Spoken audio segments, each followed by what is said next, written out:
বলি।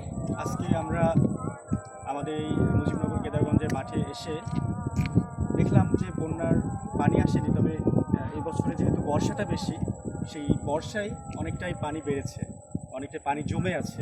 যদি বর্ষাটা এর চাইতেও বেশি হয় তাহলে চাষিদের জন্য অনেক দুর্ভোগের কারণ হয়ে দাঁড়াবে।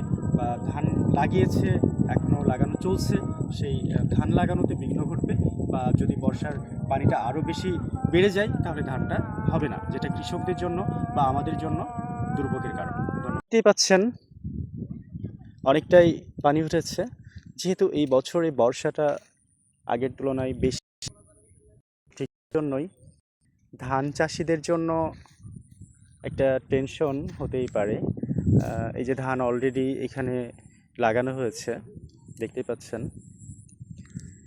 এই ধান চাষিদের জন্য যে সমস্যাটা সেটা হলো, এর চাইতে পানি যদি বেশি উঠে যায় তাহলে ধানটা আর হবে না।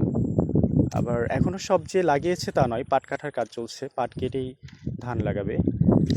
অনেকে ধান লাগিয়েছে, ওগুলোও ডুবে যেতে পারে, কারণ আমাদের মাঠে অতিরিক্ত বর্ষা যদি হয় তাহলে ডুবে যায়, ধান হওয়ার সম্ভাবনা আর থাকে না।